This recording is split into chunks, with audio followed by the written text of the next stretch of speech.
Hello, Kayanggaw! Bago po natin simulan ang kwento ng Kayanggaw natin na si Leia, shoutout po kay Ma'am Mids dyan sa Dubai na pinapakinggan daw tayo habang gumagawa siya ng mga cake. Wow. And Clark, tignan mo tong comment na to, basahin mo. Nakakatawa. Ito, comment to ng Kayanggaw natin na si Irvin Flores. Magandang tanghali daw at silent listener daw siya from Iloilo. Lagi daw siya tumatambay sa tindahan para doon manood at minsan, natatawa daw siya ng malakas. Ngayon, yung tindera, sabi daw sa kanya, para daw siyang nababaliw kasi tumatawa nga siyang mag-isa. Pero nung one time na bumalik siya doon sa tindahan na yon, nakikinig na rin daw yung tindera and sabi niya, grabing tawa ko kasi mukhang siya naman yung nababaliw. Grabe. Kino-connect pa daw sa Bluetooth yung story natin. Talaga ba, Sir Ervin? And anyways, shoutout pala sa'yo kasi sobrang solid nung mangyayari yun. Oo. And Kayanggaw, nga pala, bago natin simulan yung kwento, huwag niyong kalimutan na mag-comment, mag-subscribe, and especially please, pakilike naman tong video natin para mag-push pa ito sa lahat ng mga Kayanggaw natin. Kaya Kayanggaw, enjoy! Enjoy!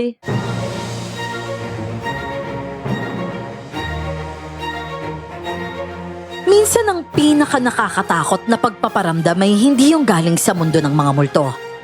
Minsan nagmumula ito sa kaloob-looban natin. Yung mga pagkakamali, pagsisisi at kahihiyan na mas malagim harapin, kaya pilit nating itinatago. Binabaon sa lupa ng ating konsensya. Pero paano kung sabihin ko sa inyo na hindi lahat ng binabaon nananatiling nakatago? May mga multo sa ating buhay na sadyang kailangan nating harapin para tuluyan tayong makalaya. Ako si Leia at ito ang aking kwento.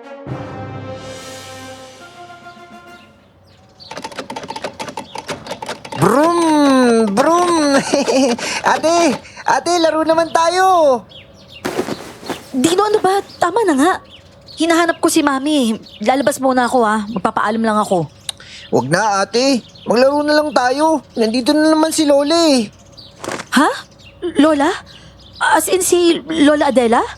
Opo, nandyan po sa window oh. Kumakaway po sa atin. Hoy Tino, ano ba pinagsasasabi mo? Wala namang tao sa bintana. Sige na nga, aalis na ako. Ano po? Paano ka papayagan ni Mami kung hindi po siya okay? Umiiyak po siya eh. Ha? Anong umiiyak? Hindi ko pa nakitang umiyak yun, no? Kaya niyang paiyakin yung mga empleyado niya, oo, pero siya, hindi talaga, no? Ewan ko ate, pero nakita ko talaga siya kanina. Alam mo, ikaw talaga, ang dami mong imbento. Ang dami mong nakikita. Basta, dito ka lang ha. Kakausapin ko siya. Basta huwag kang magulo ha. Baka mainis pa sa'yo yun kapag makulit ka. Sige po ate.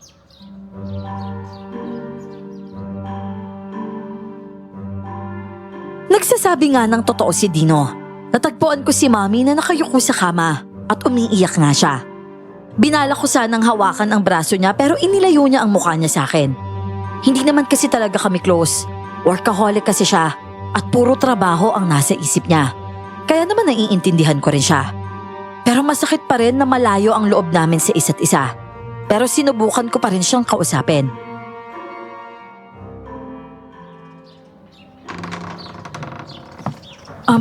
Mami, okay lang po ba kayo? Bakit po kayo umiiyak? Leia, patay na ang Lola Adela mo. Babalik tayo sa Pilipinas ha. Impakin nyo ng mga gamit nyo.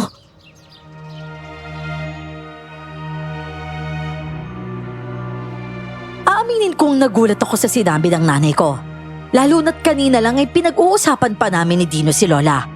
Kinilabutan talaga ako bigla. Napaisip kung nagparamdam ba talaga si Lola kay Dino o katang isip lang yun ng bata. Hindi naman nagtagal. Nakabalik na nga kami ng probinsya. Matagal na kaming hindi nakakabalik. At nung iniwan ng tatay namin ang nanay namin, napilitan siyang magtrabaho abroad. Naiwan kami sa probinsya sa pangangalaga ni Lola. Pero nang makakuha ng mas magandang trabaho ang nanay ko, sinama na niya kami sa Amerika at hindi na ulit kami nakabalik ng Pilipinas. Ngayon na lang ulit.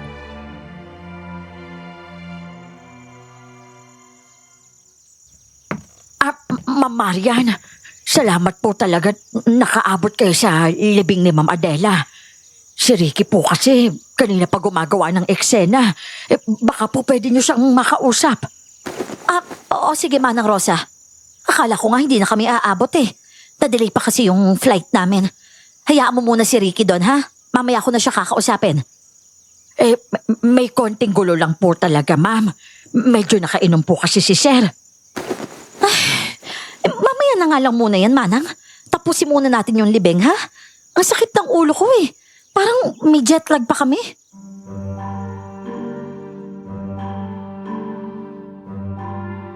Yumuko na lang si Manang Rosa, yung katiwala sa bahay at tagapangalaga ni Lola. Nakahukay na sila nang dumating kami para ibaon ang kabaong ni Lola. Matiwasay naman ang lahat hanggang sa biglang binasag ng mga nag-aamok na boses ang katahimikan. Isang lalaki ang sumisigaw sa likuran kaya naman nilapitan na siya ng nanay ko. Si Tito Ricky, namumula at halatang lasing. Sinubukan siyang sawayin ng nanay ko pero hindi nagpaawat ang kapatid niya. Malakas ang boses niya at galit na galit.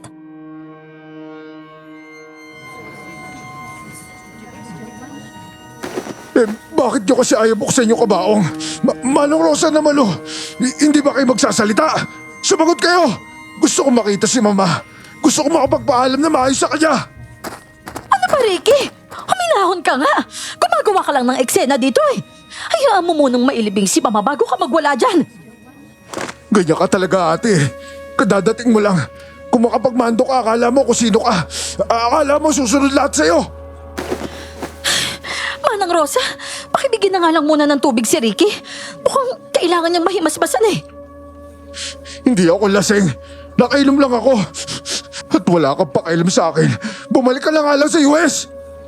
May pakialam ako dahil gumagawa ka ng gulo dito. Sa libing pa talaga ni Mama. Ayusin mo naman ang sarili mo, Ricky. Nakakahiya. Pinagtitinginan na tayo ng lahat. Nakakahiya kanino? May pakialam ba yung mga yan? Sino ba sila? Hindi naman natin kilala yung mga yan ah. Ano ba, Ricky? Tumahimik ka nga. Iniinsulto mo yung mga tao. Mga kakilala ni Mama yan. Nakikiramay na nga lang sila eh. Nasaan na ba yung asawa mo? Diyos ko, hindi ka na nga makatayo ng maayos. Dito ka pa nagkakaganyan. Manang, patulong nga ako dito. Nandiyan ba si Isko? Ma'am, nandito po ako. Pakialalayan mo nga dito si Ricky. Sinabi nang hindi ko kailangan na alala eh. Ang gusto ko lang malaman, bakit nangyari to? Bakit wala man lang nagsabi sa akin? Malang, Isko! Sagutin niyo ako! Oy! Isko! Bitawan mo ako!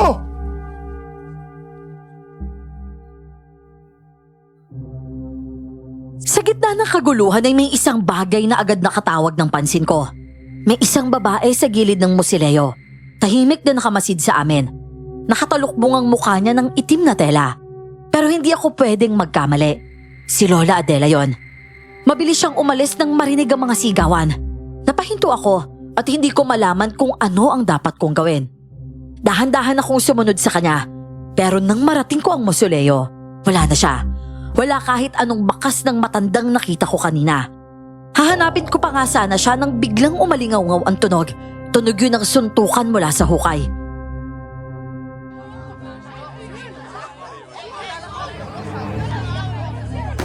Sinabi ng huwag mo kong hawakan eh! Sir, kumalma lang po kayo, sir. Bitawan mo ako! Huwag mo akong ginagalaw ha! Ricky, ano ba? Tama na nga yan! Parang awa mo na! Ayaw mo ha! Itog sa'yo! Sir, aray ko, sir. Naku, Diyos ko, ikaw, anak! Ayaw kasi ako pakawalan eh! Yan yung napapalaya! Manang, dalhin niyo na nga po si Isko sa bahay. Isama niyo na rin po muna yung mga anak ni Ricky, ha? Ako na bahala dito sa kanya. Isko, pasensya ka na, ha? Sige po, Mama. Hinatak na niya si Tito Ricky papunta sa inarkila naming kotse. Habang nagmamaneho ay hindi maiwasan ng nanay ko na pagsabihan ng kapatid na tila ba natutulog na lang.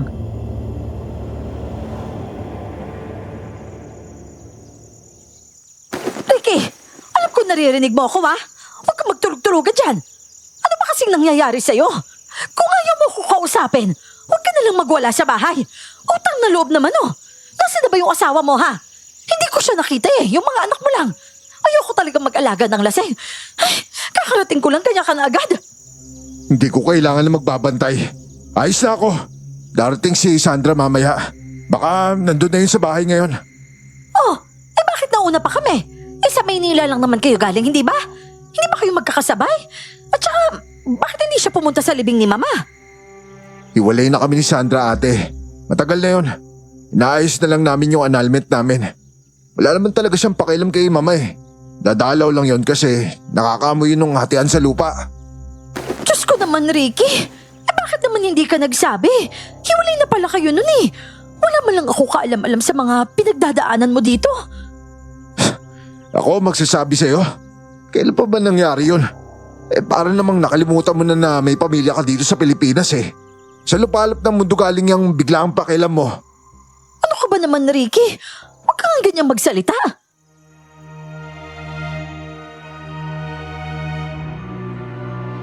Nagtatalo pa rin sila hanggang mapansin ko ang katahimikan ni Dino. Ang kanina'y makulit na bata ay biglang tahimik at matamlay. Hinila ko ang manggas ng t-shirt niya. Hindi siya tumingin sa akin at para siyang naiiyak.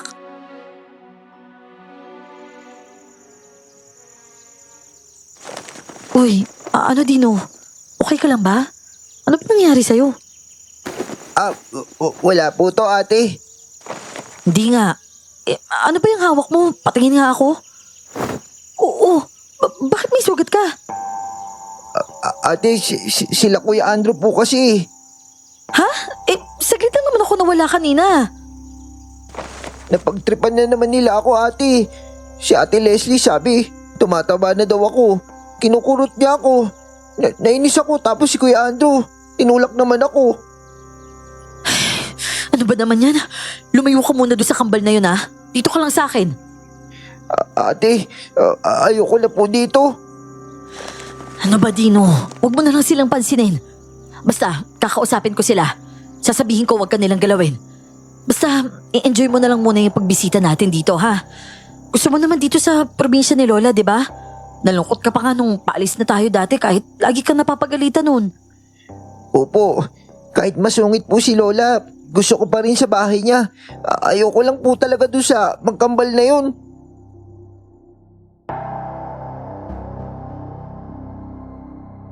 Noong kabataan namin, madalas parusahan ni Lola si Dino dahil sa kakulitan nito. Ginagawa niyang playground ang malaking bahay ni Lola. Kaya naman kung ano-anong nababasag. Istrikto kasi at masungit si Lola. Pero kahit paano ay ramdam pa rin namin ang pag-aaruga niya. Kaya naman pagbalik namin sa bahay ni Lola, parang bumalik din kami sa kabataan. Pero may kakaiba. Parang nababalot ng matinding kalungkutan ng bawat sulok nito. At hindi ko yun maipaliwanag, pero may ibang amoy.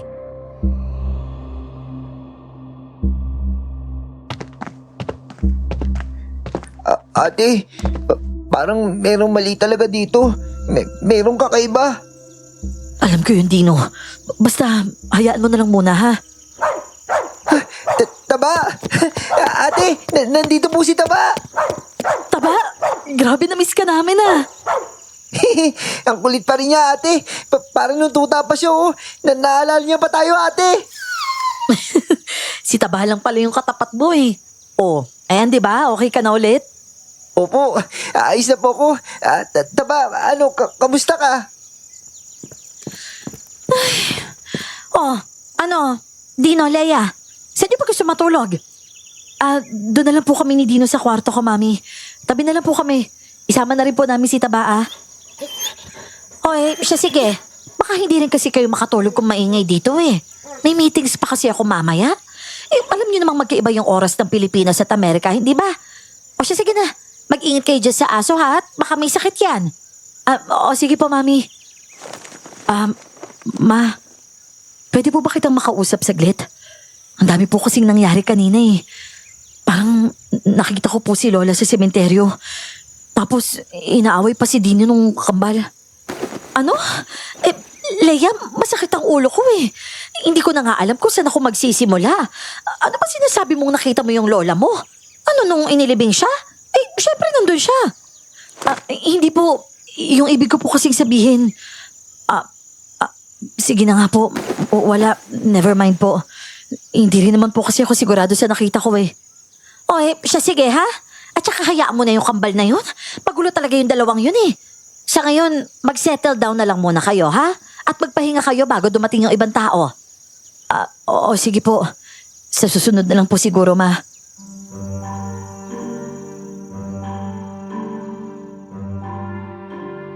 Baka sa mukha ng nanay ko ang namumuong sakit ng ulo kaya hinayaan ko na lang muna. Nang dumating ang mga bisita, nagsimula na yung kainan. Tumulong kami ni Dino kay Manang Rosa sa pag-aasikaso. At dahil dito, napansin namin ang mga bagong pumapasok sa bahay. May matatandang babae na nakasuot ng itim na mga bestida. Mas malapit na ang dating nun sa abito. Mahahaba ang buhok nila, lagpas sa bewang, at halos lahat sa kanila ay humihikbi. Nakayuko lang sila at nakatakip ang mukha ng itim na balabal.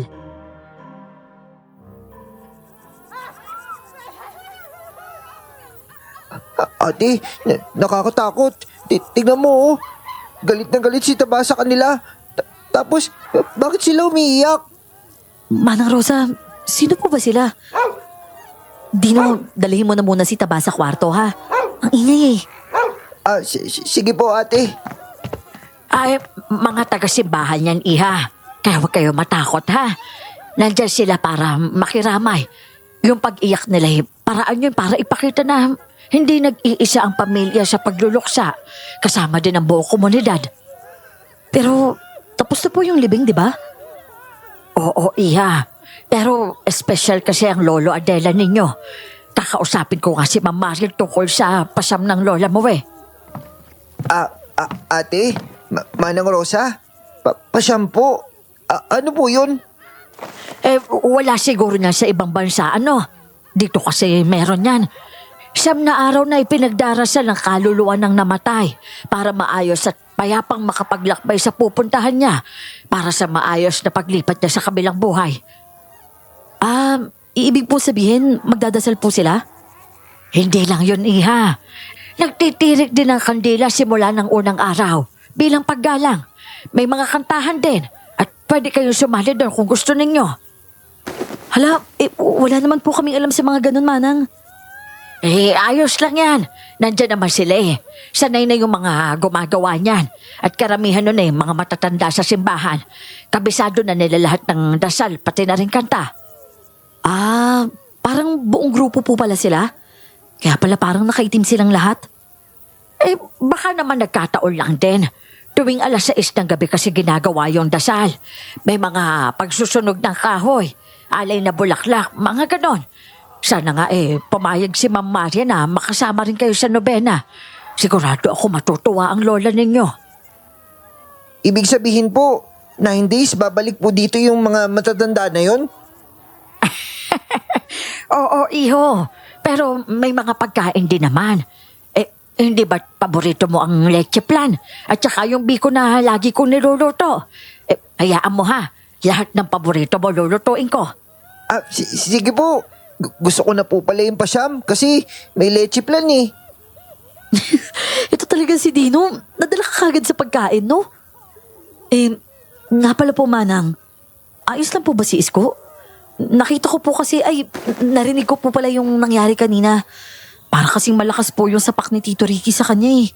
Baka napuruhan po yung ilong niya. Hindi po kaya dapat siyang dalhin sa ospital? Ay, nako. Oo nga eh. Kilala mo naman yun. Titiisin lang nun yung sakit. Siguro po, pupuntahan ko na lang po muna siya, Manang. Dino, dito ka lang ha. Bantayan mo si Taba. Baka mangagat pa yun eh.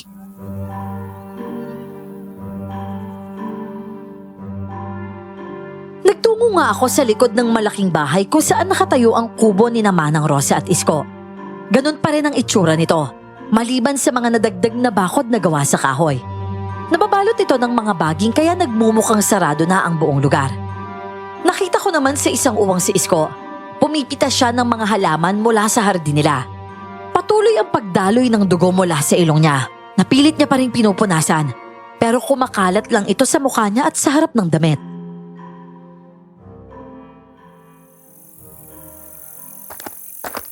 Uy, Isko, okay ka lang ba? Halika na, punta na tayo sa ospital oh. Hindi na talaga maayos yung ilong mo.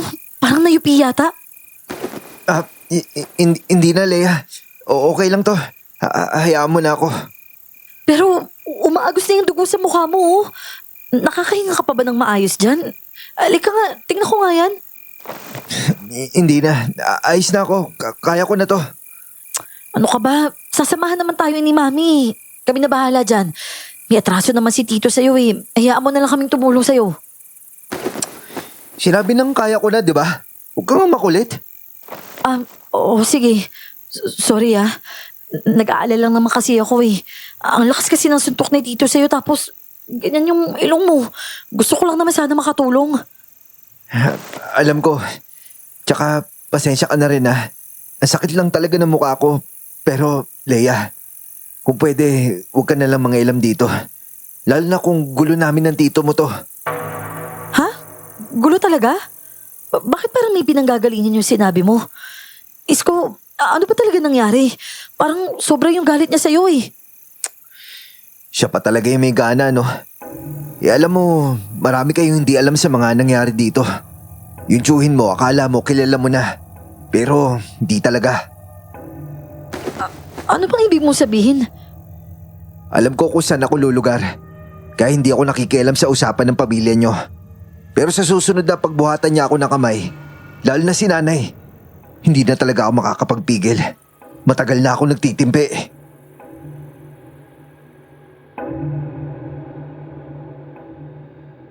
Tumango na lang ako nang makita ko ang pagbabanta sa mukha niya. Seryoso si Isko at doon ko napagtanto na malaki ang pinagbago ng kababata ko. Mula sa makulit at payatot na bata noon, ibang-iba na si Isko ngayon. Hindi maitatanggi na binata na siya dahil sa laki ng kanyang katawan. Pero ang mas nakakapanibago, yung kalungkutang bumabalot sa kanyang muka. Yun din ang nakita ko kay Manang Rosa. Para silang pagod na sa buhay. Malayong malayo sa masiyahing mga mukha nila nang iniwan namin noon.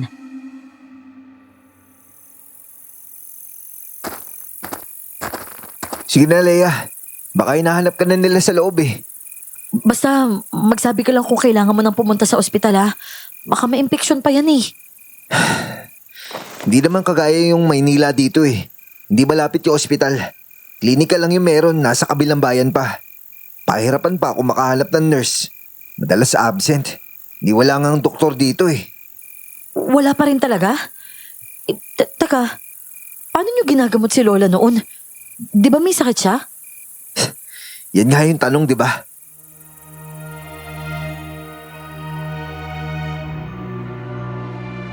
Napakunot na lang ang noo ko sa sinabi ni Isko. Pumasok siya sa loob ng kubo kaya napilitan na rin akong bumalik sa bahay. Pero hindi pa ako tuluyang nakakapasok. Gulo na naman ang dinatnan ko. Nagsimula ito nang makita kong binabatukan ng pinsan kong si Andrew Dino. Agad ko siyang pinigilan at dinala ko si Dino sa kwarto. Nanginginig ang kapatid ko at napakalamig ng mga braso niya. Pinahiga ko siya at kinumutan. Nagtaklubong naman siya na parang takot na takot. Kaya naman lumapit si Taba at umiyak sa tabi niya.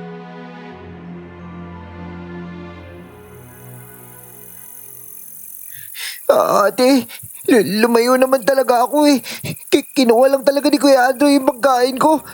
Nagalit po si Taba. Muntik niya lang kagati si Kuya. Kaya sinipa niya si Taba. Kawawa po si Taba, ate. Matanda na yun. Hindi naman niya talaga kakagati si Kuya eh. Nagulat lang siya. Huwag niyo po pagalitan si Taba ha. Shhh! Tahan na, Dino. Oo, naniniwala naman ako sa'yo eh. Nabigla lang siguro tong si Taba. Nagalit pa si Kuya Andrew kasi sabi ko isusumbong ko siya kay Lola. Sinabi ko na rin isusumbong ko sila ni Ate Leslie. Tapos, kinulot po ako ni Ate Leslie nung sinabi ko seryoso po ako. Ano? Isusumbong mo kay Lola? Ano ka ba, Dino? Wala na si Lola. Patay na siya. Hindi ate, nandito po siya. Si Taba, nakikita rin niya si Lola. Nilalapitan diyan pa nga eh. Dino, nasa siya ngayon? Nandito ba siya? Wala po. Kanina nandun siya pero ngayon wala na po. Pero Dino, wala na talaga siya eh. O sige, kung walang maniniwala sa akin, edi wag. Alam mo, Dino, magpahinga ka na lang muna ha. Kakausapin ko sila tita para tigilan ka na nung kambal na yon.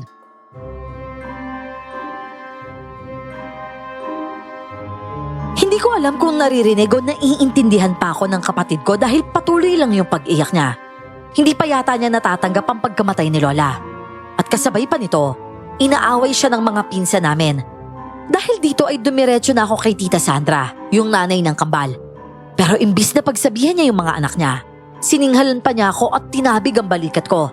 Nakalimutan kong may pinagmanahan nga pala yung kambal. Nagtimpi na lang ako at hinahanap ko ang nanay ko para magsumbong sa nangyayari. Hindi ko naman kasi pwedeng hayaan na ginaganon lang si Dino. Kaso paglapit ko sa kanya, kausap niya pala si Tito Ricky.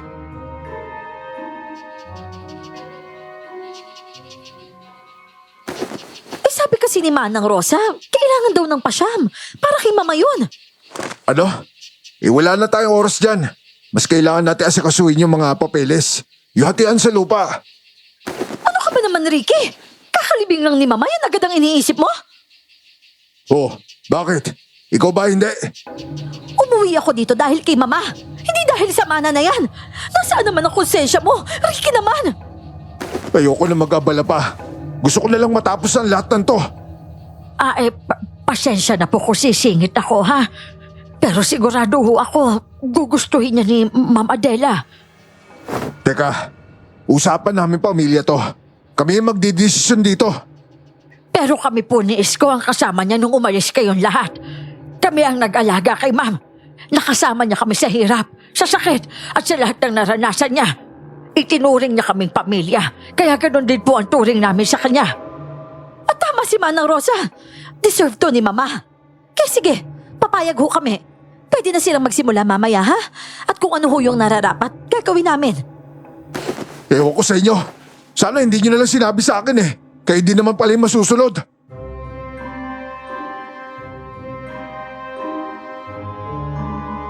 Umalis na si Tito Ricky at sinamantala ko ang pagkakataon para kausapin ang nanay ko. Sinabi ko lahat ng nangyari. Pero tulad ng dati, isinantabi niya muna yon para sa mas mabibigat na problema.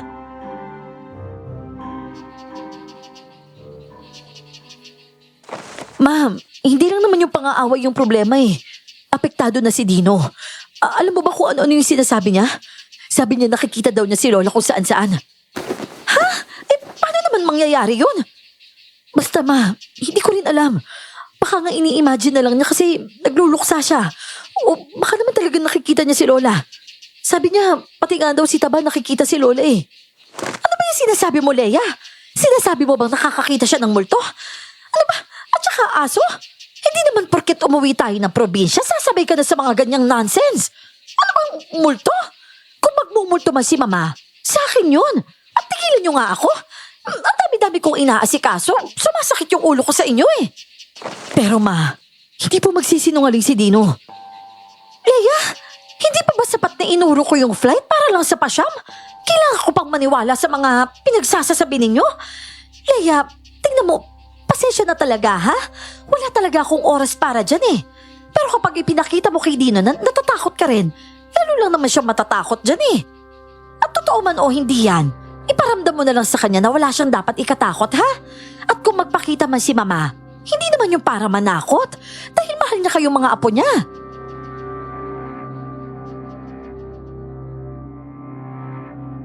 Pagsapit ng 6:00 ng gabi ay nagsimula ang pasyam. Dumating ang mga matatandang babaeng nakaitim. At sa pagkakataong yon, may suot pa silang itim na belo sa kanilang mga muka. Kumapit ng mahigpit si Dino sa akin nang makita ang mga matatanda. At lalo pa siyang umiyak nang magsimula na silang magdasal. Napansin ng pinakahuling pumasok ang takot na si Dino at ang pagkabalisa ni Taba. Tumayo siya at lumapit sa amin. Hinawi niya ang nakatakip sa kanyang muka at ngumiti sa amin. Kaya naman nagtago si Taba sa ilalim ng silya ni Dino.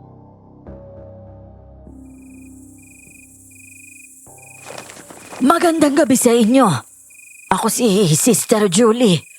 Huwag kayong matakot ha dahil ganito talaga ang dasal namin. Kung gusto ninyo pwede ko kayong bigyan ng kopya para makasabay kayo. Sister Julie, ayos lang po ba na manood po muna kami? Baka mamaya na lang po, pero salamat po Mukhang hindi kayo taga rito Kayong magkapatid. At saka nanay niyo ba yun nasa labas? Opo, may kausap lang po siya para sa trabaho. Pero sasali din po siya mamaya. Galing po kasi kami sa Amerika eh. Gusto niyo bang mag-alay ng kandila? Kaugalian kasi na kamag-anak ang nagsisindi. Mag-aalay din sana tayo ng bulaklak. Oo, sige po. Ano po bang gagawin ko? Sisindihan mo lang yan, iha. Tsaka, napakabait mo naman pala, ano?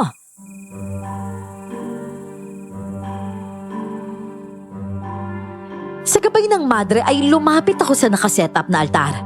May litrato doon si Lola. Sinindihan ko ang kandila at inilagay ang bulaklak sa harap nito. Paglagay ko pa lang ng bulaklak, biglang nangalingasaw ang matamis na amoy. Sa sobrang tamis nga ay parang nakakasulasok. Napansin ko rin ang mabilis na pagkurap-kurap ng kandila.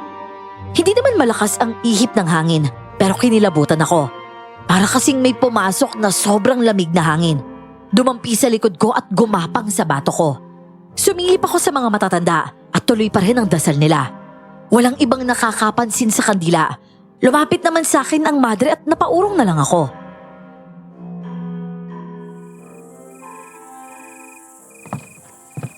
Iha, pagkatapos niyan kung pwede sana, ipaghanda mo rin si Lola ng isang platong pansit ha, at ilalagay natin yun sa altar.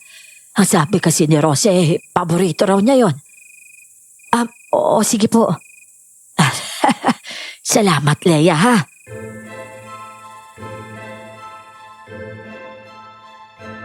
Nagmadali ako papunta sa kusina para maalis ang napakalamig niyang kamay mula sa braso ko. Lumayo agad ako kay Sister Julie dahil ramdam ko pa rin ang malamig niyang hininga sa tenga ko. Kulang na nga lang maubo ko sa kapit na amoy nang lumapit siya sa akin. Amoy kasi yung nabubulok na prutas at bagong hukay na lupa. Nagtungo na nga ako sa kusina at napansin ko ang kambal na hindi sumali sa pasyam at nanginginain lang sila. Ninitian nila ako ng nakakaloko. At dahil dito, agad kong tiniyak na nakaupo lang si Dino sa hanay ng mga nagdadasal. At laking gulat ko nang makita kong wala na ang nakaupo sa silya niya.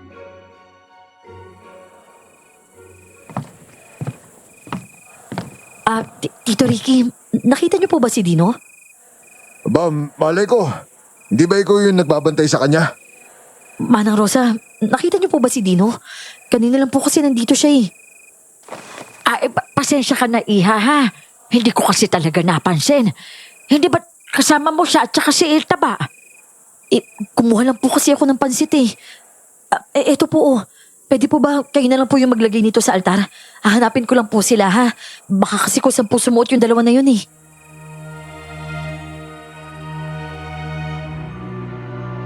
Inikot ko yung mga kwarto pero wala si Dino.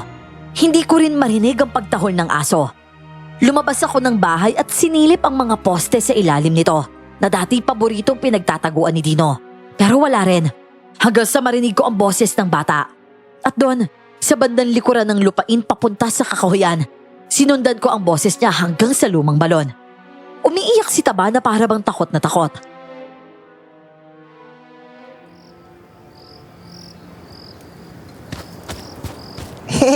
Ikaw naman ng taya, Lola. Bilisan mo. Abulin mo ako. Dino? Dino, sino yung kausap mo? Sige na, Lola. Ikaw na po, Lola.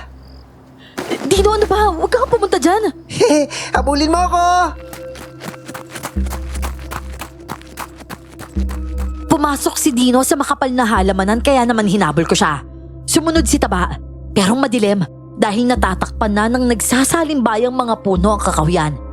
Napahinto ako bigla nang umungol ang aso sa bandang balon.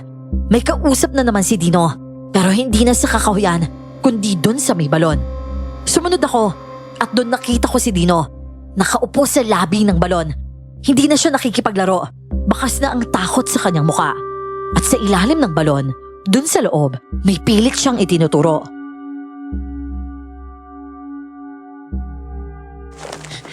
Doon? Nandun ba siya? Dino! Dino, umalis ka dyan! Baka mahulog ka! Ayun! Nandun siya, oh! Dino! Dino, ano ba? Bumaba ka nga dyan ngayon ah! At doon ko na napansin na namumuti ang mga mata ni Dino. Sa sobrang gulat ko ay napabitaw ako at bumagsak siya sa lupa. Tumindig ang mga balahibo ko nang marinig ko ang isang boses mula sa loob ng balon. Hindi ko napigilan ang sarili ko at sumilip na rin ako.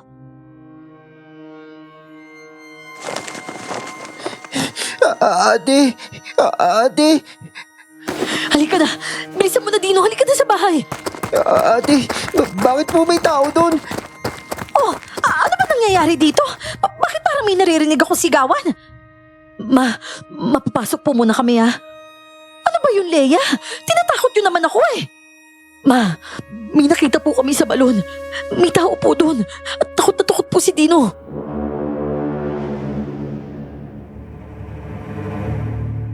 Matapos ko sabihin nun ay nagtakbuhan ang mga nanay ko papunta sa naturang balon. Kami namang magkapatid ay bumalik sa kwarto at natulala. Lumipas ang ilang minuto at sa sobrang pagod ay nakatulog na nga si Dino. Makalipas naman ang ilang sandali, pumasok ang nanay ko sa kwarto at umupo siya sa kama.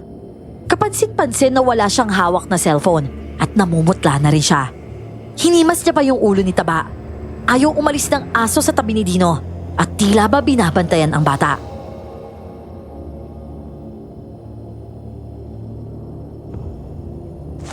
Naiintindihan ko kayo mga anak ha. Totoong patay na lalaki ang nakita niyo sa balon. At sabi ni Manang Rosa, Mang Noli daw ang pangalan niya. At bakay na talaga yun. Patay na si Mang Noli. Opo ma, iba na po yung itsura niya. Naagdas na po tsaka puno po ng uod yung mukha niya. At dating trabahador daw siya dito sa bahay. Diyos ko, kawawa naman po siya ma. Ano po nangyari sa kanya? Hindi pa malinaw ang lahat pero buti na lang at tapos na ang pasyam at nakalis na yung mga tao bago siya nakita. Tumawag na sila ng mga pulis ha at sila na ang bahala doon. Alam kong hindi to makakatulong sa pakiramdam niyo pero ang sabi ni Isko hinahanap raw siya ng pulis bago pa man napatunayang nagnakaw at may masamang balak daw. Pero ma'am, kahit na nakita pa rin ni Dino yung patay, hirap na yung bata Baka kung ano nang mangyari sa kanya. Sabi ko naman sa iyo, di ba? Kung ano-ano yung nakikita niya. Hindi pa ba sapat na patunay ito? Alam ko naman yun, Leia. Pero pasensya ka na, ha? Basta simula ngayon, nandito na ako. Papakinggan ko kayo palagi, ha? Pero alam naman namin na importante yung trabaho mo eh. Ikaw lang lahat mag-isa ng taon na yun. Kaya nga kapag kaya ko namang tumulong kay Dino, ginagawa ko, di ba? Naiintindihan po kita, ma. Pero ngayon lang sana tumutok muna tayo kay Dino. Iba na po kasi talaga yung nangyayari eh. Alam ko naman yun anak. Kaya nga humihingi ako ng pasensya sa inyo ngayon eh. Hindi naman kita sinisisi ma eh. Pero kailangan mo tong malaman. Kasi kahit hindi naman malambing si Lola, mahalaga siya sa amin. Kapag may sakit kami, siya yung nagluluto. Nung pinatuli nga si Dino, siya yung umaalala eh. Kahit yung mga damit namin noon, siya yung nananahin nung wala pa tayong pera. Anak, sinubukan ko namang magpadala, hindi ba? Nagsisimula pa lang kasi ako noon.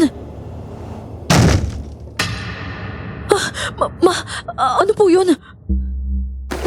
Baka yung tanod yun. Inaasikaso na yung balon. Titingnan ko lang ha? Basta magpahinga na kayo dito ni Dino.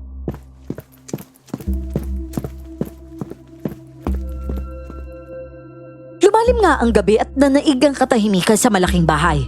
Nakatulog na ng tuluyan si Dino habang ako naman ay hindi mapalagay. Hindi mawaglit sa isip ko ang kalunos-lunos na itsura ni Mang Noli sa ilalim ng balon. Hanggang sa bigla na lang nanlaki ang mga mata ko sa narinig ko sa labas ng kwarto. Hindi ako pwedeng magkamali. Sa dami ng beses ko nang narinig yon ang sewing machine ni Lola. Umaandar, napabangon din ang aso ni Lola at dahan-dahan niyang sinuri ang pinanggagalingan ng tunog. At maya-maya pa, nakita ko si Dino na pumasok din dun sa kwarto. Tuloy-tuloy ang paglalakad niya. Hinata ko siya pabalik pero tinanggal lang niya ang pagkakahawa ko sa kanya. At parang hindi niya ako naririnig. Dumiretso siya sa bintana at walang pasintabing inakyat yon. Dino! Dino, wag! Diyos ko, anak! Dino! Ano pang ginagawa mo? Kasabay ng pagtakbo ng nanay ko ay hinablot ko si Dino bago pa siya tuluyang tumalon sa bintana. Hindi ko nasalo ang paa niya at dumaus-us ito. Nakalambitin yung bata. Pero nanigas ako dahil nang abutin ko siya. Napasilip ako sa labas. At doon ko nakita ang isang nilalang sa gilid ng dingding. Sa isang iglap, tumalon ito pababa. Pero nagawa kong kapitan ng itim na bagay. Hinatak ng nanay ko si Dino pabalik. Nagpumiglas naman ang bata at dumiretso sa isang sulok.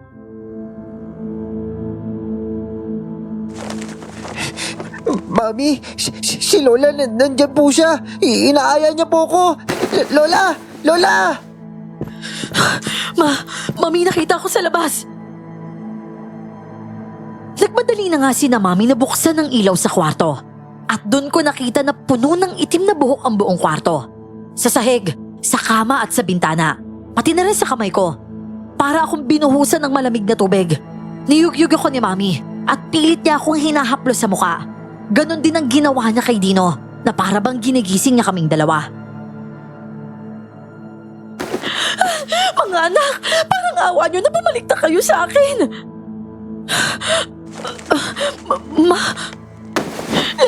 Leia, Diyos ko, Leia anak, tutulungan mo ko si Dino. Napalingon na lang ako kay Dino at inuugoy-ugoy ng bata ang sarili niya sa sahig. Nakadilat ang mga mata niya pero puti ang nakikita at nakabaling lang ang tingin sa bintana. Agad ko siyang niyakap at binulungan. Sinubukan ko rin siyang gisingin. Pero nangyari lang yun nang kahulan ng aso ang bintana. Nabasag ang katahimikan sa labas dahil nga sa sunod-sunod na pagtahol ng aso. Parang dun din nagising si Dino. Kumurap-kurap ang bata at nag-focus ang mga mata nito sa akin. Dinilaan pa siya sa mukha ni Taba at mukhang masayang-masaya yung aso na ayos na siya.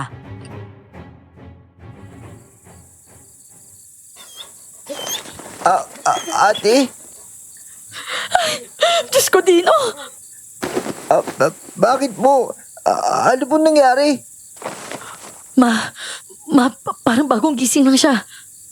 Ano ba nangyari dito, Leia? Isang minuto pa lang ako nasa meeting tapos biglang nagkakagulo na kayo. Naabutan ko na lang na nakalabitin yung kapatid mo sa bintana. Hindi ko rin po alam, Ma. Akala ko nga po na nanaginip lang ako eh. Lahat parang malabo. Parang tulog ako pero gising din ako eh. Hindi ko po talaga alam, Ma. Ikaw rin ba, Dino? Opo, Mami. Antok pa nga po ako eh. At saka, Ma, may nakita po ako sa labas. Tapos, ito po, ang dami pong buhok. Hindi ko na talaga alam, Ma. O siya, sige ha. Pero sa kwarto na kayo matulog ngayong gabi. Kahit maingay, doon na lang kayo. At huwag kayong mag-alala, ha? Basta bukas na bukas, hihingi tayo ng tulong tungkol dyan sa mga nakikita ninyo.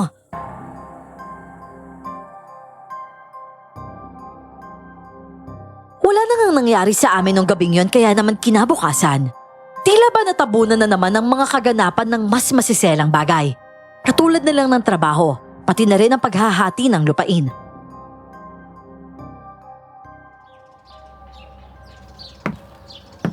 Tignan mo ate, hindi na makatiis si Sandra at mga bata dito. Ayaw na talaga nila. Kagabi pa lang ang ingay tapos ang gulo pa. Tapos meron pa natagpo ang patay dito. Diyos ko. Ayun na nga eh.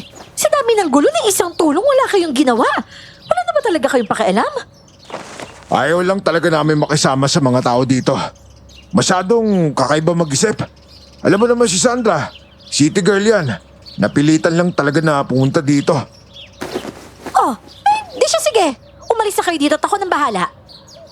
Hindi yan yung sinasabi ko. Ang gusto namin, ayusin ka agad yung papeles. Tsaka yung mana. Ano ka ba naman, Ricky? Hindi ito ang tamang oras. Natulungan na nga yung mga anak ko kagabi. Uunahin pa ba natin yan? Talaga ba? Ngayon mo lang talaga sila papansinin. Basta kami ni Sandra, pupunta kami sa bayan. Kakausapin namin yung abogado ni Mama. Pati iiwan mo talaga dito yung mga anak mo? Ricky, wala sa kontrol yung mga yan. Nagaya si Andrew gusto mag-swimming At saka hayaan mo na nga sila magsaya. Sa probinsya naman Dapat maranasan ng mga anak mo na maligo sa ilog, di ba? Ay naku, Ricky. Yan ang solusyon ko. At alam ko meron ka din mga meeting. Ipasama mo na lang kila Rosa at Isko. Tapos susunduin na lang namin mamaya pagbalik namin. Sige na, mauna na ako. Tama ba talaga yung narinig ko, Ma? Papayag ka talaga na makasama namin yung kambal? Pero Leia, mga pinsan mo pa rin sila. Oo nga, Ma. Pero sobra na yung ginagawa nila kay Dino. Sinasaktan na nila At saka, ano ba, may meeting ka na naman ba ngayon? Basta anak, Inaayos ko lang yung mga huling kailangan para bukas, ha? Para free na ako hanggang weekend. O siya, sige. Mukhang ako na naman yung magbabantay sa lahat nito.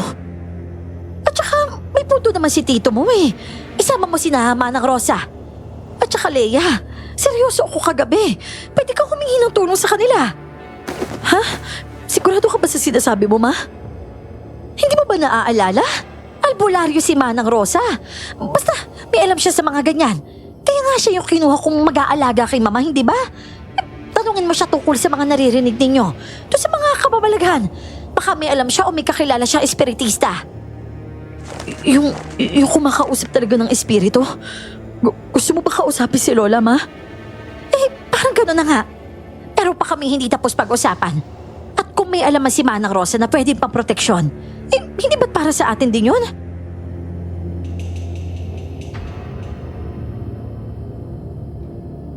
Pumayag ako sa bili ni Mommy.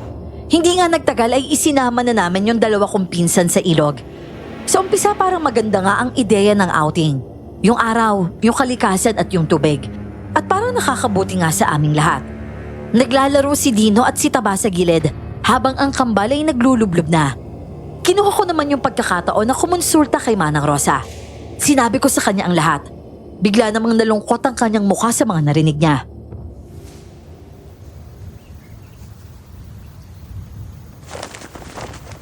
Manang Rosa, posible po ba nagpaparamdam talaga sa amin si Lola?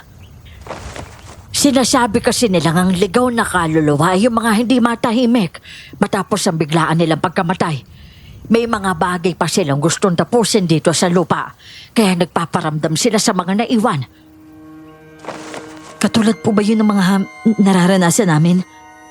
Oo, Iha. At hindi lang yon. Madalas sa pamamagitan ng paggalaw ng mga gamit, yung biglang napupunta sa ibang lugar. May mga bulong din sa tenga at minsan nagpapakita pa sa panaginip. Pero ano po ba dapat namin gawin? Sa ganitong sitwasyon, may mga kaluluwa na hindi pa alam na sila'y pumanaw na. Kaya kapag ang isang tao ay namuhay ng mabuti, diretso ang kaluluwa niya sa kaharian ng Diyos. Pero kung namatay siyang may mabigat na kasalanan, minsan hindi siya agad makakatawid. Ibig sabihin po ba, may mga kailangan pang gawin si Lola? Posible ring naipit din siya. Maraming dahilan kung bakit hindi makapagpahinga yun na mayapa, di ba, Nay? Oo, Isko.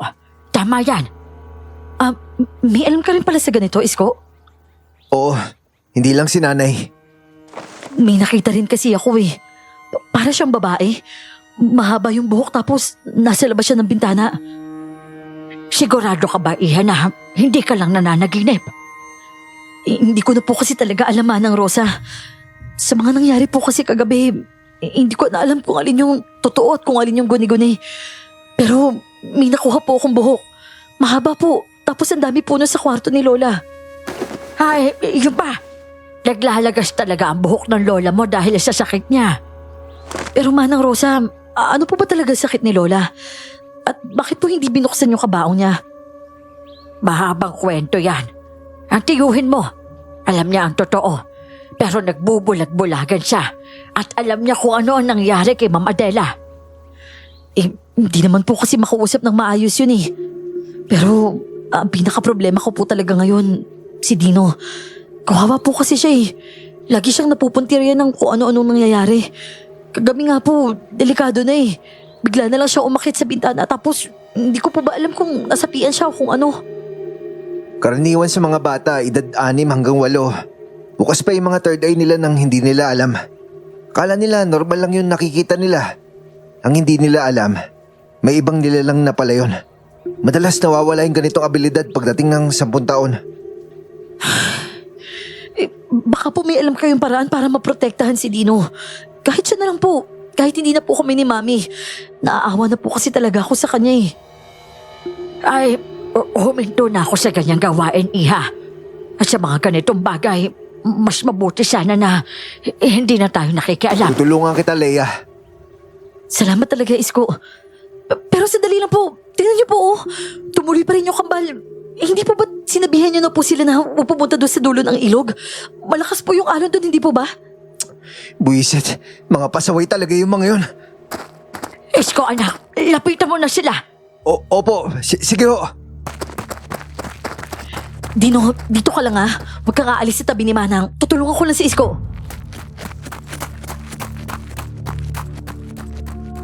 Pero nahuli na yata kami. Sinubukan pang sumisid ni Isko sa malalim na parte para kay Andrew. At lumangoy din ako para sa kluluhan si Leslie. Pero masyado nang malakas ang agos ng tubig. Hindi nagpapigil si Isko. At lumipas naman ng ilang minuto. Nailusong niya si Andrew. Bumalik ako at nakuha ko naman si Leslie. At sa gitna ng kaguluhan, napansin kong nagdadasal si Manang Rosa. Marahil para sa proteksyon naming lahat.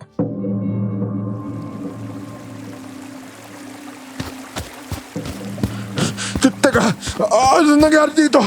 Bakit ganito yung mga anak ko?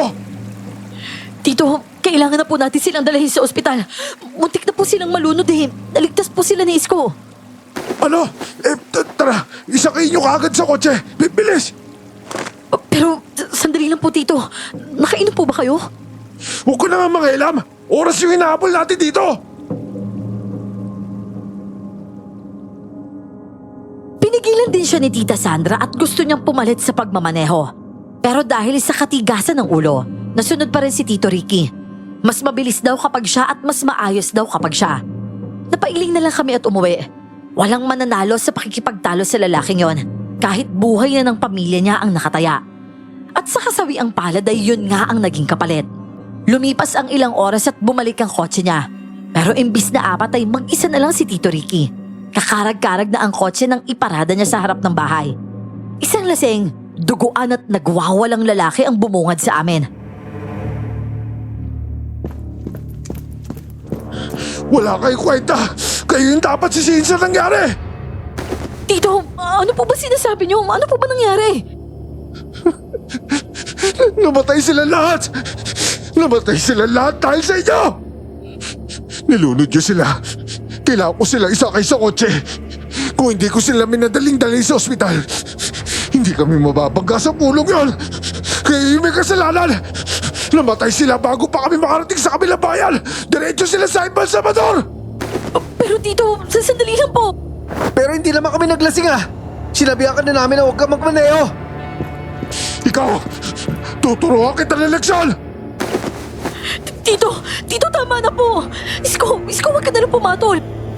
Leia, huwag ka pong magkita. Sinasabi ko sa iyo, sa susunod na pagbataan niya ako. Hayop ko, aso ka! Umalis ka dito! Tito, tama na. Huwag naman po yung aso. Ang kapal na mukha mo. Kanina yung aso tapos ngayon pati dalaga. Yan yung nararapat sa inyo mga pakalibero! Ate! Tito, bakit mo sila sinaktan? Malulungkot si Lola kapag nalaman niya nag-aaway po kayo. Tatawa na po. Sa puntong yun, nakala ko pati ang bata ay bibigwasan na ni Tito Ricky. Kaya naman humarang ako sa harap ni Dino. Dahil dito ay hinawi kami ni Isko at handa nang makipagsapakan sa laseng. Pero biglang dumating si Mami. Walang kaamok-amok, sinampal niya si Tito sa harap namin. Para bang nayanig ang panga ni Tito at biglang nagising sa katotohanan. Napatulala siya, kasabay ang pagtagas ng luha sa kanyang muka. Doon na nagsimulang magtalo ang magkapatid. At dahil sa gulo, tumakbo si Taba papasok ng bahay. Sumunod naman si Dino, kaya naman pumasok na rin ako. At dinatnan ko sila sa loob ng kwarto ni Lola.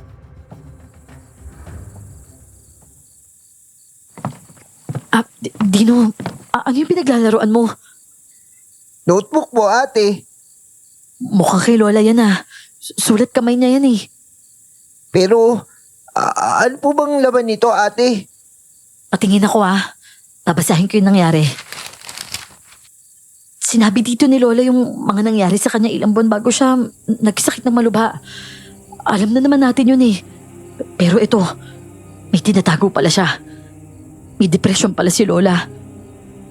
Depression po? Ano po yun? Alam mo Dino, ikukwento ko na lang sa'yo kapag mas matanda ka na ha. Pero sobrang lungkot nun. Nalungkot po kaya si Lola kaya sobra po siya ng hina. Parang gano'n na nga. Sinulat niya din dito yung unti-unti siyang kinain ng depresyon. Hindi lang dahil sa sakit niya, kundi dahil Dahil pakiramdam daw niya, iniwan na siya ng pamilya niya. Unti-unti na raw niyang hindi kinaya yung nangyayari sa katawan niya eh. Naku, kawawa naman po si Lola. Iniwan po natin siya. Oo, Dino. Pero hindi naman natin desisyon yun eh. Mga bata lang tayo noon. Mga matatanda yun ng desisyon noon. Hindi ikaw, hindi rin ako.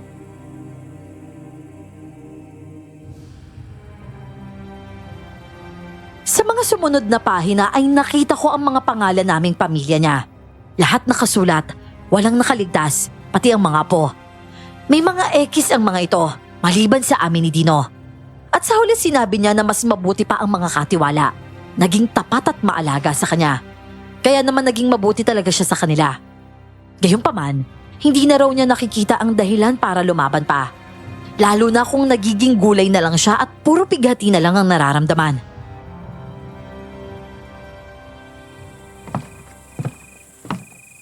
Oh, ano mga anak? Okay lang ba kayo dito? Opo ma. May nabasa lang po ako. At sa tingin ko po, kailangan nyo rin po makita to mamaya. O sige Leia ha? Pero siguro dun muna kayo sa kwarto ko. Huwag muna kayong magpalabas-labas. Si Ricky kasi hindi siya okay ngayon eh. Baka magkasagutan na naman kayo. Parang napagbuntunan nga po kami ng galit niya eh. Kasi kami po yung huling kasama nung kambal. Pero ma, sinubukan po talaga namin. Paulit-ulit kaming bumalik ni Isko doon sa ilog. Eh, alam ko naman yun anak. Alam kong ginawa niyo ang lahat para tulungan sila. Pero malas lang talaga siguro. At naglasing si Ricky. Bigyan na muna natin siya ng space ha? At saka, pasensya na rin ha? Dahil wala ako doon. Kasalanan ko rin naman to eh. Dapat binantayan ko kayo. Basta pangako ha anak. Hindi ko nahahawakan yung telepono ko sa natitirang araw natin dito.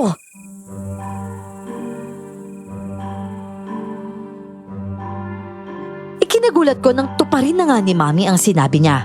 Naging mas attentive siya sa amin. Naging mas abala rin siya, lalo na sa pasyam ni Lola at sa pagtulong sa mabilisang pagpapakrimate sa pamilya ni Tito. Hindi na yata kinaya ni Tito na makipagburol pa. At hindi nagtagal, nagkulong na lang din siya sa isa sa mga kwarto. Patuloy pa rin ang pasyam ni Lola sa mga sumunod na araw. Pero ang kasabay nito, napansin ko rin ang tuloy-tuloy na pagpaparamdam niya. Isang bagay na unti-unti ko na lang tinatanggap. Hanggang sa isang araw, hindi ko na talaga kinaya.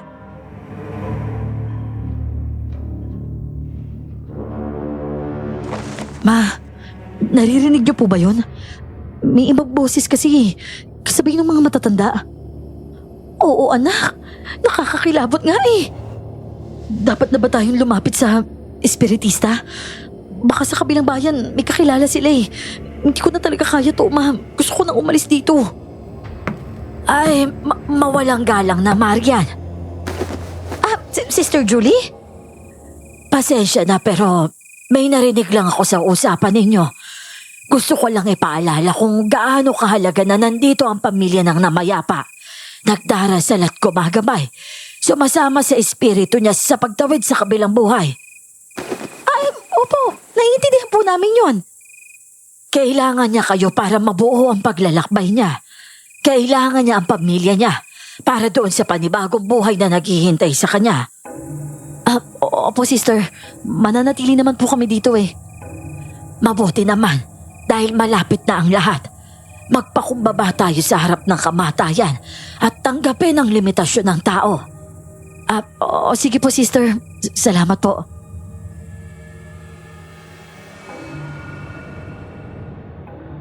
Madalas na naming napag-uusapan ng madre dahil sa kakaiba nitong dating. Maliban sa galit na galit sa kanya si Taba, hindi ako nagtitiwala sa mga taong kinagagalitan ng mga aso. Nandun din ang nakakasulasok na amoy ng madre. Hindi ko nga mawari kung ganun lang ba talaga ang amoy sa simbahan na kumakapit sa kanya. Pero parang lahat ng hinahawakan niya ay nabubulok o napapanis. At pati ang mga bulaklak ay agad na nalalanta. Kaya naman tuwing lumalapit siya sa amin, panay ang iwas ko at pagkukulong ko sa kwarto.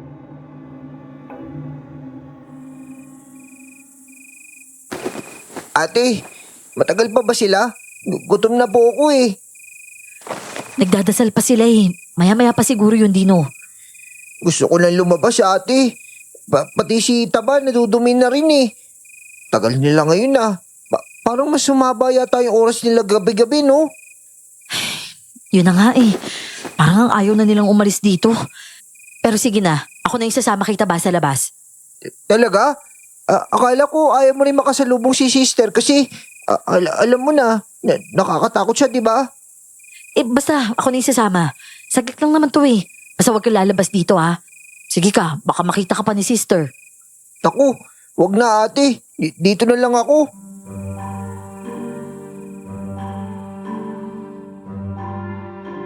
Umiwas yung aso sa sala. Dumiretso kami sa baba ng bahay sa ilalim ng hagdan. Dun sa mga poste sa ilalim. At dun agad umihi at dumumi nga si Taba. Halos manginig na ang aso sa pagmamadali. At matapos yon, binuhat ko na siya para makaakyat na kami agad. Pero muntik ko na ring mabitawan ang aso nang may mahagipang paningin ko sa gilid ng isang poste. At isang babae yon na nakatalukbong. Biglang nagpumigla si Taba sa mga kamay ko. Nabitawan ko siya pero nasalok ko rin naman agad. Mahigpit ko siyang niyakap kahit pilit na siyang kumakawala. At dahil doon, hindi ko napansin na wala na ang ales sa likod ng poste.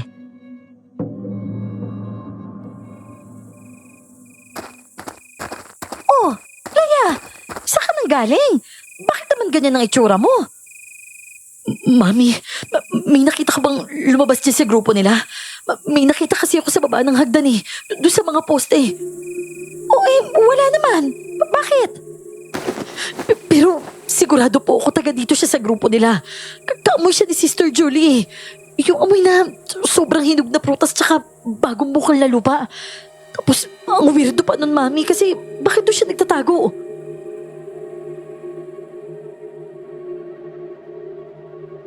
Sumulpot na naman yung babae kinagabihan. Kukuha sana ako ng tubig sa kusina nang marinig ko ang pagkanta sa may altar ni Lola. Nandun talaga siya ulit. Yung babaeng nakatalukbong ng itim na tela. Pero parang may kakaiba. Si Sister Julion. Paglapit ko sa madre ay tiyempong inangat niya ang mukha niyang hindi na natatakpan ng belo. Kitang-kita ko ang pangil niya bago ako sunggaban. Agad kong pinangsangga ang braso ko laban sa aswang. At nang wala akong naramdamang sakit, napalingon ako dahil nagbago ang itsura ng aswang. Naging mukha yun ni Lola. Bigla siyang tumakbo paalis, papunta sa kwarto. Lola? Lola, ikaw po ba yan? Dino, tumakbo ka na! Huwag ka sasama sa kanya, hindi si Lola yan! Pero huli na ata ang lahat dahil inangat ni Dino ang kamay para makuha siya ng inaakalang si Lola. Hinahatak nito ang bata papunta sa bintana. Kaya naman kumapit ako sa pagkahaba-haba nitong buhok bago niya matangay ang kapatid ko. Huwag mo kunin si Dino! Tulungan niyo kami! Anak, Leia! Leia, gumising ka! Leia, nagwawala ka kanina. Takot na takot sa'yo si Dino.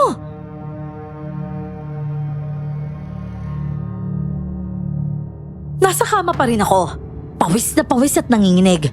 Habang si Mami naman ay nasa gilid ko at si Dino ay nasa isang sulok. Nakayuko lang ang bata at walang imek. Babangon na nga sana ako nang may nakita ako sa pagitan ng mga daliri ko. Mahabang buhok yon at itim na itim.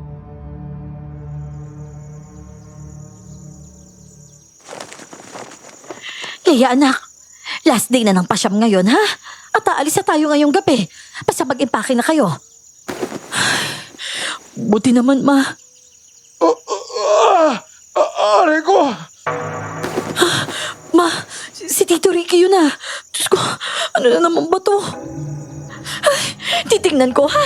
Kanina pa kasi siyang ganyan eh. Halos kasabay niyo rin kanina. Dino, dito ka muna ha. Ayos ka lang ba? Ate, gusto daw ni Lola na sumama ako sa kanya eh. Ha? Dino, akala ko ba nananaginip lang ako?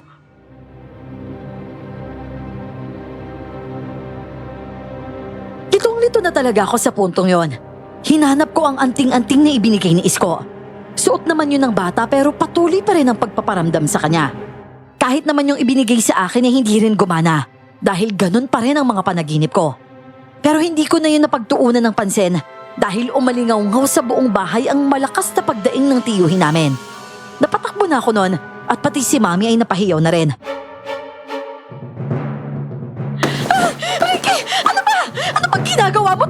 nga yan! Ate, ang sakit. Ang hapti talaga, ate. Diyos ko, ano ba naman to? Dadalhin na ba kita sa ospital? Ayoko. May gusto lumabas sa akin. Sa tiyan ko, ate. Hindi talaga normal to, ate. Eh ano bang gagawin ko? Kukonsulta tayo sa albularyo. Sandali, hihingi ako ng tulong kay Manang Rosa. Ayoko.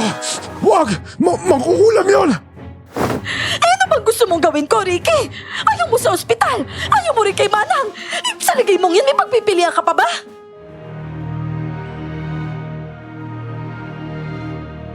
Dinatnan ko nga si Tito na halos wala na sa sarili. Nagkalat ang mga bote ng alak sa kama, sa sahig at kung saan-saan.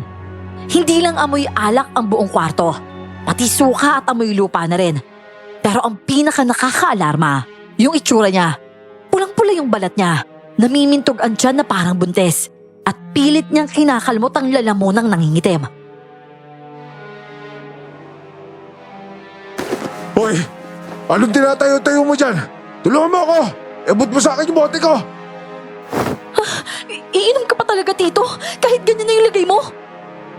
Tumahimik ka. Iabot mo sa akin yan. Pero Tito, tama na, baka mapahama ka pa eh. Umaarte ka pa talaga na para may pakialam ka. Kayong lahat, buwisit kayo sa buhay ko. Pinatay niyo yung pamilya ko. Tito, hindi naman po namin sinasadya eh. Hayaan mo na lang ako magluksa sa parang alam ko. Gusto ko makalimot. Ayoko na. Gusto ko makalimot ang lahat. Ang hapte! Namilipit talaga siya sa sakit. Pilit niyang hinuhubad ang t-shirt at nang magawa niya yun ay nanlaki ang mga mata ko dahil nakita kong may gumagalaw sa loob ng tiyan niya.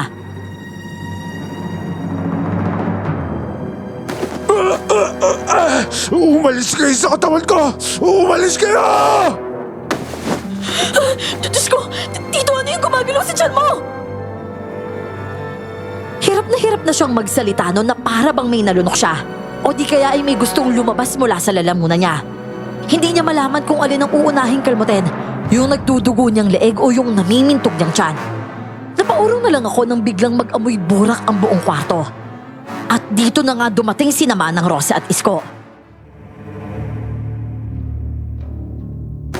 Marian, wala nang magagawa ang mga doktor para sa kapatid mo.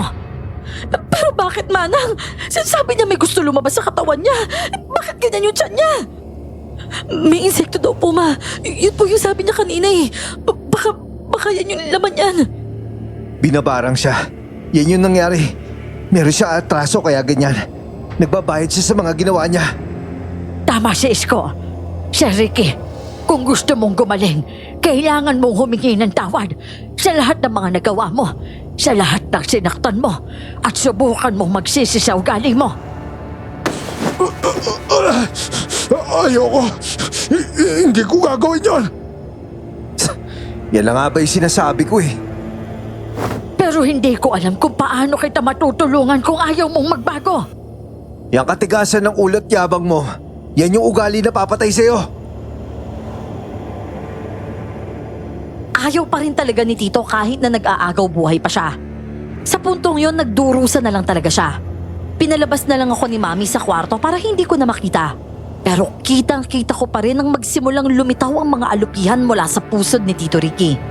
Iba't ibang klase ng mga insekto ang lumalabas sa tiyan niya.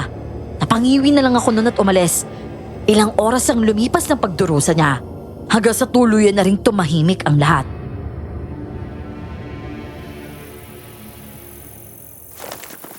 Ate, wala nang sigawan sa kabila oh. Oo nga eh. Mukhang tapos na ang lahat. Sa wakas, natapos na rin yung paghihirap ni Tito. Dahil po ba masama siya kaya nangyari yun sa kanya? Hindi ko alam. Basta ang alam ko lang, Dino, mas mabuti talagang maging mabait ka sa kahit sino. Para iwas gulo at para iwas sa masamang balak ng iba. Pero naging masama rin po ba si Lola kaya po ba nagkasakit siya? Hindi, Dino.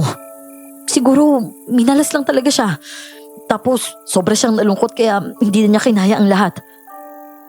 Ate, kahit paglaki natin ha, kahit may sarili ka ng pamilya, hindi mo naman ako iiwan, di ba?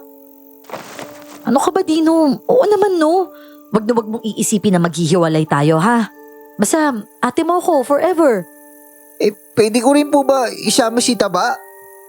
Naku, Dino, hindi ako sigurado kung pwede siya sa ibang bansa eh. Pero pwede naman natin tanongin si Mami.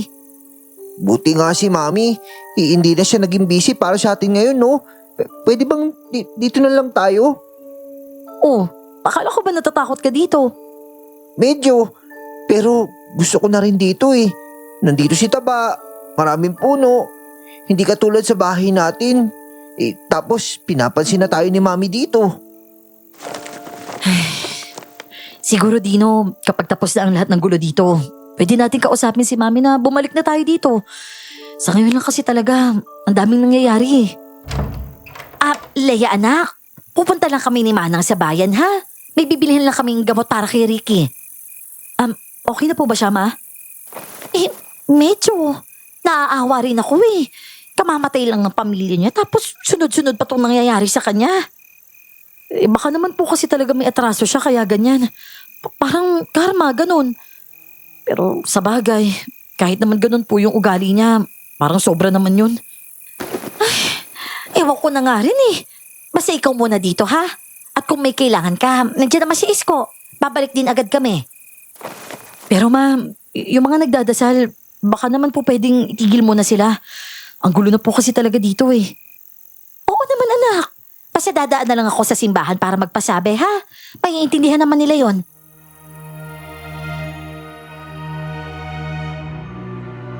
Akala ko talaga patapos na ang mga kalbaryo namin nung gabing yon dahil nga matiwasay na ang lahat. Ang hindi ko alam, nagsisimula pa lang pala. Nagsimula ang lahat sa isang malakas na kalabog na galing sa kwarto ni Tito. At hindi na ito huminto. Galit na galit si Taba. Hindi rin siya nagpapapigil sa pagkahuli sa pintuan. Kinakalmot niya ito at gustong gusto niya talagang lumabas. Dino, dito ka lang muna ha. Dito lang kayo ni Taba. Sigurado ko may nangyayari dyan kaya huwag na huwag kayong lalabas ha. Opo, sige po ate. Isang nakakagulantang na eksena ang dinatnan ko. Si Tito Ricky, may mahahabang buhok ang nakapulupot sa kanya.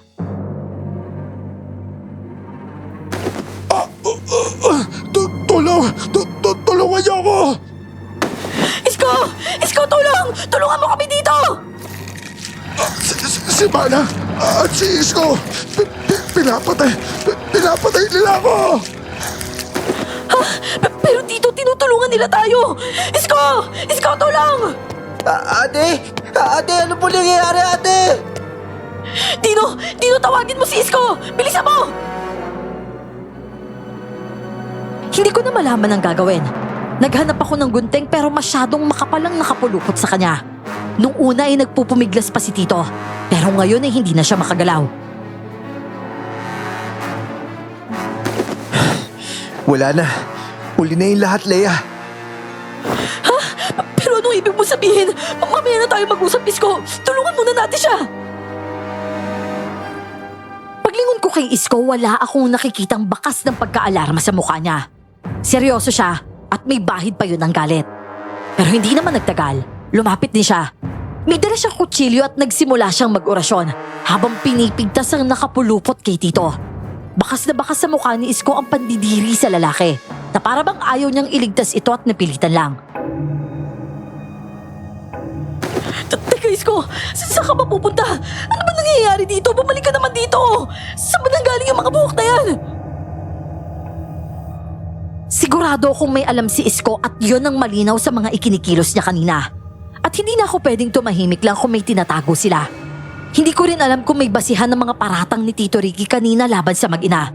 Kaya naman sinundan ko si Isko papunta sa kubo nila, doon sa likod ng bahay. Hindi ako handa sa natagpuan ko pagpasok ko doon. May mga manika, mga itim na kandila, at isang altar na may litrato ni Tito Ricky. Oh, ba't sumunod ka pa dito, Leia? Ayoko na nga makita mo to eh. Pero, mga gamit pang ulam to, Isko. Akala ko ba albularyo lang si Manang Rosa? Ano tong altar na to? Leia, kailangan mo maintindihan. Maraming sikreto yung chewin mo. Yung kumukulam sa kanya, si Manang Rosa yun, di ba? Hindi. Hindi siya yun. Ay, yung mga insekto! Yung sa lalamunan niya! Huwag mo ko lukohin dahil hindi normal yun! Hindi ko na itatanggi. Pero hindi lang kulam yun. Binabarang siya. At hindi si nanay kundi ako. Ano? Pero paano mo nagawa yun, Isko? Nagugulat ka pa ba? Sa sama ng ugali ng chewin mo, hindi mo ba nagigets kung bakit? Binalaan ko na siya. Pero pinapatay mo na siya! Kung leksyon lang, maiintindihan ko naman eh! Hindi lang ako. Meron pang iba. Yung buhok na yun, may hinala ako na may iba pang nakikisawsaw sa parusa niya. Hindi ko gustong tapusin siya. Ano ibig mo sabihin? Isko, umamin ka naman babarang ka. At huwag mo sabihin na may kinalaman ka rin sa pagkamatay ni Lola. Hindi misteryo kung paano namatay ang lola mo. Eh ano? Bakit sarado yung kabaong? Isko, sabihin mo sa akin yung totoo. Para ano? Para ipakulong mo ko? Hindi. Naiintindihan ko naman yung kay Tito eh. Pero yung kay Lola. Wala akong kinalaman kay Mama Adela. Sa tingin mo ba magagawa ko yun sa kanya? Siya na lang yung tumulong sa amin ni nanay. Pinatira niya kami dito kahit wala kami. Kahit gipid siya. Magkasama kami nagtiis. Naghirap si Lola. Imposible yun. Dahil nagpapadala sa kanya si Mami. Sa tingin mo kung sapat yun, hahantong siya sa ganon. Ginawa namin ang lahat, Leia. Para lang gumaling siya. Nakiusap kami sa tiyuhin mo kahit pagkain lang. Kahit gamot. Pero anong ginawa niya? Ginamit niya yung pera niya para sa bisyo. Kaya pala wala akong amor sa kanya. Pinagbantaan niya pa kami. Sabi niya sisirain niya yung buhay namin kapag nagsalita kami. Ilulubog niya daw kami sa putek. Kaya pala. Sabi ni nanay, sabihin niya kay Ma'am Marian ang lahat. Pagkatapos ng pasyam, karapatan niyo malaman yun pero hindi ko na talaga kinaya, Leia. Hindi ko talaga masikmura yung ginagawa niya. Pero Isko, ikaw ba yung dahilan ng mga namatay dito? Hindi yun yung pakay namin. Ang gusto lang namin makabawi kay Ma'am Adela. Utang na loob na wala nang iba. Pero paano? Masyado nalungkot yung lola mo. Kinuha niya yung sarili niyang buhay gaya ng muntik na mangyari kay Tito. Naabutan namin siya ni nanay. Nag-aagaw buhay na siya. Nangako si nanay na gagawa siya ng paraan para lumakas ulit si Ma'am Adela. Pero paano nga? Paano ibabalik? May ginawa si nanay. Hindi ko alam ng lahat, pero ginawa niya ang lahat para kay Ma'am Adela. Dito ko napagtanto na hindi lang si Isko ang mambabarang. Hindi albularya si Manang Rosa. Iba pa. May iba pa siyang ginagawa. Yung mga pagpaparamdam, lahat ng mga kababalaghan, lahat yon ay dahil pala sa kanila. Pero itim na sa lamang ka to, Isko. Delikado to. Alam ko, pero huli na. Nakapagdesisyon na sila. Sino sila? Sina Sister Julie at yung grupo niya. Alam ko nahihirapan si Mama Adela sa pagbabago niya. Pero kailangan daw yun para maging aswang siya. Aswang? Ibig mo sabihin, yung mahabang buhok na nakikita ko, si Lola yun? Kaya sarado yung kabaong dahil wala naman yung katawan niya? Oo, at nasa gitna siya ng pagbabago. Huwag kang matakot dahil nalilito lang siya. Nasa pagitan siya ng dalawang mundo. Hindi niya kayo sasaktan. Anong hindi sasaktan? Bakit kinuha niya si Dino? Napakapanganib ng ginagawa niyo, Isko! Sinubukan ko kayong protektahan. Hindi gumana yun. Sinabi ko na nga huwag kayong makialam, di ba? Nagbilin na ako. Anong bilin? Buhay namin to, Isko! Hindi sapat yung pakiusap kung may balak silang masama! Leia, saglit. Pangako, gusto namin nanay para lang sa ikabubuti nyo. Para sa kaligtasan nyo. Pero hindi yan yung nararamdaman namin. Leia, teka, nandiyan na sila. Huwag ka namang ilam. Si Dino nasa bahay siya.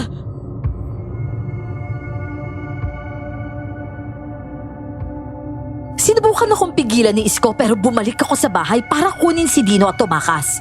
Pero papalapit pa lang ako sa bahay. Rinig ko na ang mga orasyon ng mga matatandang babae. Tumakbo ako papasok ng sala at natagpuan ko nga silang lahat. Pero sa pagkakataong ito, wala na ang altar na may litrato ni Lola. Mayroon pa ring mga alay, mga bulaklak at kandila at mga pagkain. Pero imbis na litrato ni Lola, katawan na ni Tito Ricky ang nakalatag sa mesa.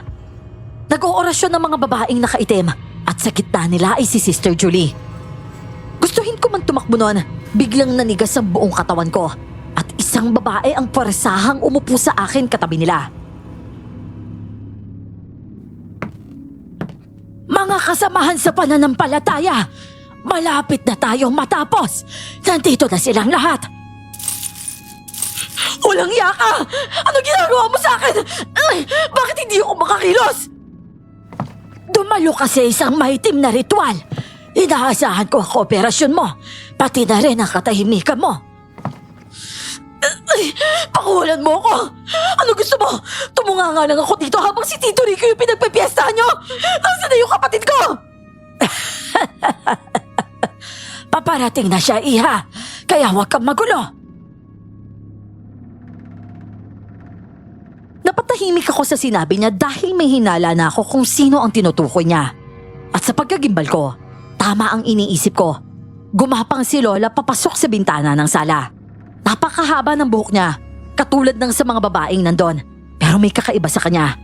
Kita ang matinding sakit kay Lola at hindi yun maipinta sa mukha niya. Palinga-linga ang tingin niya sa katawan ni Tito Ricky at sa kinaroroonan ko. Para bang gusto niyang lumapit pero pinipigilan niya ang sarili.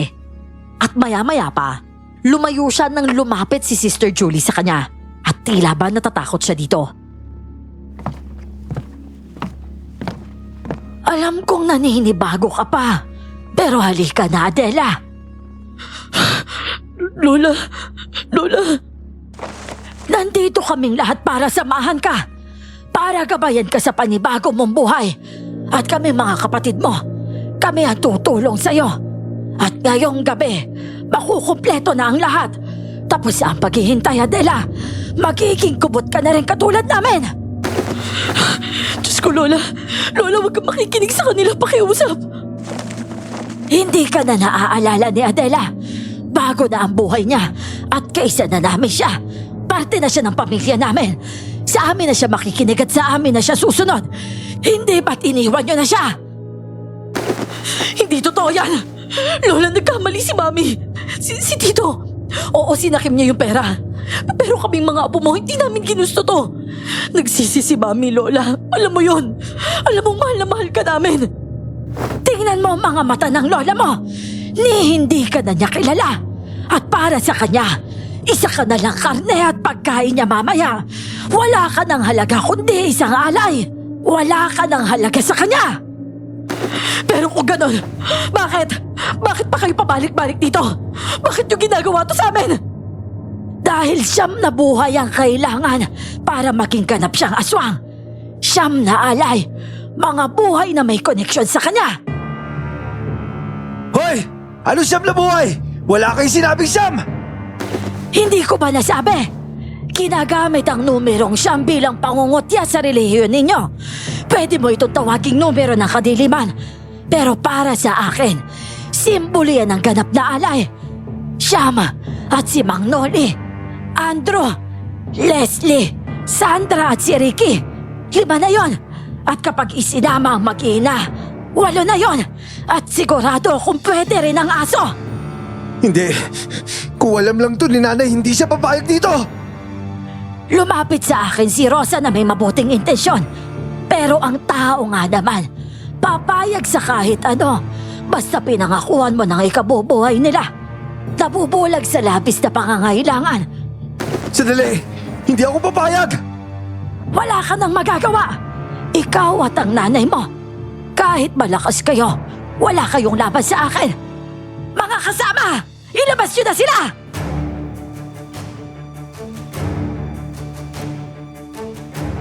Pumalibot ang mga aswang sa amin ni Isko. Dahan-dahang tinanggal ni Sister ang belo niya at nagsunuran na yung iba. Mahahabang buhok ang tumambad sa amin, katulad ng makapal na buhok na pumulupot sa leeg ni Tito Ricky para patayin siya. 2 sa mga aswang ang nagtungo sa kwarto. Kinuha nila si Dino at si Mami. Wala silang malay. Isa pang aswang ang biglang lumitaw Hatak-hatak naman nila si Manang Rosa. Hoy! Bitawan mo yung nanay ko! Bitaw! Napapalibutan na namin kayo at wala na kayong magagawa. Adela, eto na ang huling pagsubok mo.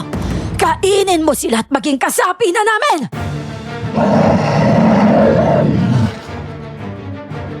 Nagkagulo na nang lumapit si Lola kay Manang Rosa. Nagwala si Isko at nagpumiglas. Nalingat na lang ako at natabas na niya hindi lang ang buhok ng matatandang nakahawak sa amin, kundi pati na rin ang mga leeg nila. Kasabay ng pakikipaglaban ni Isko, may binabanggit siyang Latin. Pasigaw na yon at mukhang dahil doon ay unti-unting nanghina si Sister Julie. Nakalapit siya sa madre at binigwasan nito. Nayanig ang bungo ng aswang na yon. Parang binuhusan ng malamig na tubig ang buong katawan ko nang mawalan ng lakas ang madre. Nagtago si Lola, litong-lito at tila hindi alam ang gagawin. Nagising yung katawan ko, pati na rin ang mga kasama namin. Isang matinding labanan ang sumunod. Pero dahil sa sanib puwersa ni Manang Rosa at Isko, napuksa namin ang lahat. Maliban kay Sister Julie na nagawang makuha ang aso ni Lola. Ate! Si Taba! Kinuha niya si Taba! Dino, huwag kang lalapit sa kanya! Pero hindi na pala namin kailangan saklolohan si Taba. Kinagat na niya sa mukha ang aswang. Sasakmali na sana ni Sister ang aso bilang gante nang biglang sumulpot si Lola Adela. Hinatak niya ang buhok ni Sister para hindi niya masaktan ang aso. At sa lakas ng puwersa ni Lola, tumabingi ang ulo nito at nabitawan niya si Taba. Sumunod ay nagsabay-sabay ang pag-atake ni Isko, Manang Rosa at ni Lola laban sa aswang. At wala na itong naging laban.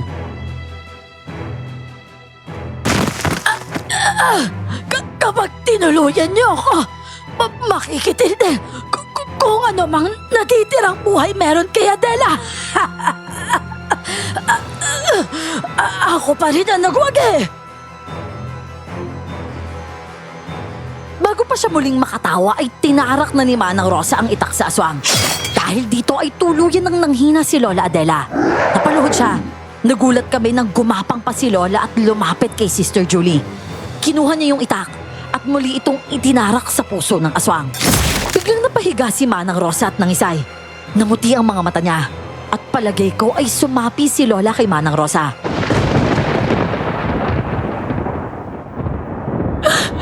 Mama Adela, ikaw ba yan? Oo, Iha. Patawarin mo ako sa lahat ng nangyari. Ako ang humiling ng ganitong buhay. Hindi ko naman alam na hahantong sa ganito ang lahat. Napuno ng galit at pighati ang puso ko. At dahil doon, maraming nasawi sa kagagawan ko. Pero Mama, bumalik ka na lang. Kahit ano ka pa, kahit aswang, basta bumalik ka lang. Kakalimutan natin ang lahat. Kasalanan ko rin ito eh. Iniwan kita at naging pabaya akong anak.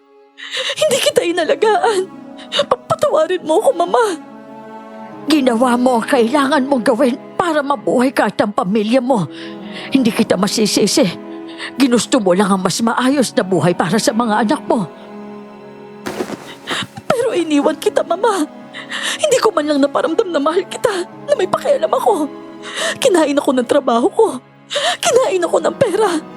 Hindi ako huminto at hindi ako lumingon, Mama. Bumalik ka na sa amin kung ano ka pa. Sa lahat ng nangyari, anak, napagtanto ko mali ang ginawa ko. Pero pagod na ako, anak. Sapat na sa akin na makita kayo ulit at maramdaman ang pagmamahal ninyo. Masaya na ako. At kahit gustuhin ko man ubos na ang lakas ko. Pero hindi. Mama, gagawa kami ng paraan. Ayoko maging aswang, anak. Ayoko maging mapanganib, lalo na sa inyo. Pero Mama, huwag kayong umiyak, anak. Masaya akong nagkita tayong muli. Pero hanggang dito na lang talaga. Salamat sa inyo.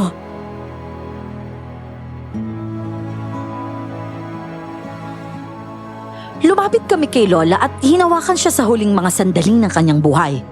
Nakuha ko ang pagkakataong magpasalamat sa kanya para sa mga panahong ginugol niya sa amin. Maya-maya pa, naramdaman na lang namin na lumuwag ang hawak niya sa aming mga kamay. Nagpaalam na siya. Makalipas nga ang ilang linggo, nagtipon-tipon kami ulit, yung tinatawag nilang 40 days. Pero sa pagkakataong ito, wala na ang mga madre at wala na rin ang mga babaeng nakaitim. Kami-kami na lang ang nagsama-sama at nagdasal para sa kaluluwa ni Lola. At nagpalitan kami ng mga kwento sa paggunita sa kanyang buhay, pati na rin sa mga pinagdaanan naming lahat dahil sa mga aswang.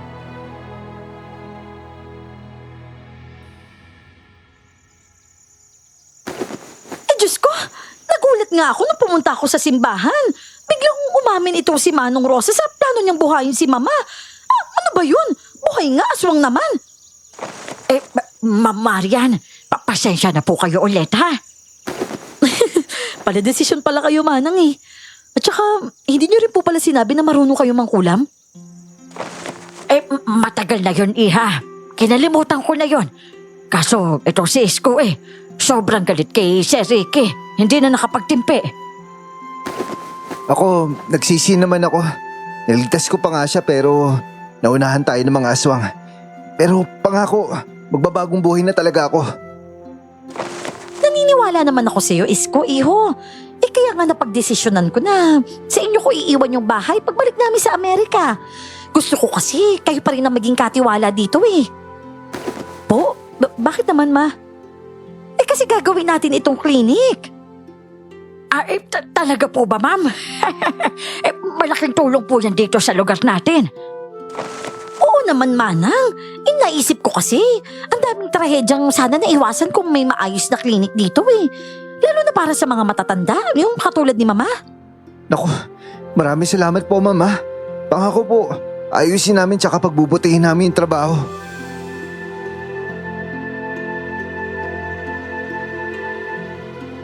Nanatili pa kami sa Pilipinas ng ilang buwan para nga asikasuhin ang pagpapatayo ng klinik.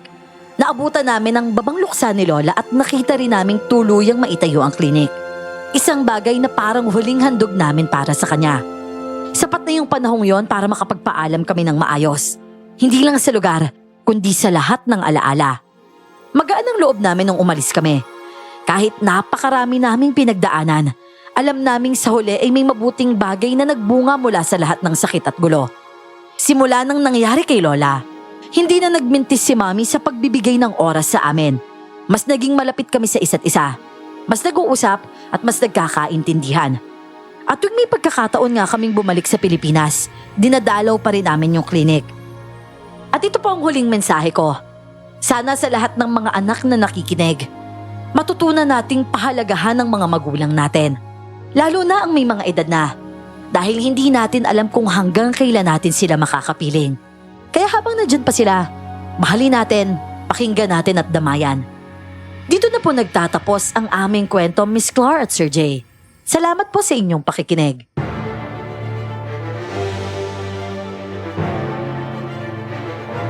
Wow! Grabe. Grabe. Kahit medyo horror yung atake nung Heart ano naman? Ano ba tawag doon? parang heart Heart warming? Basta. Heart-wrenching? Basta maano sa Pero puso. sa totoo lang parang napagod ako doon sa script na yon. Wow! Pagod ako, ang dami kong linya Ate! Ganon. Napagod. Pero Anyways, kayang gaw, comment po kayo sa baba kung anong natutunan nyo, kung nagustuhan nyo yung kwento. Ayun. At yun, subscribe kayo sa mga bago pa lang nakikinig dito sa channel natin. Subscribe po kayo dito sa channel natin, Miss Clar Horror Stories. tsaka guys, soon i-airin na rin sila Soledad Esperanza kahit twice a month, ganon.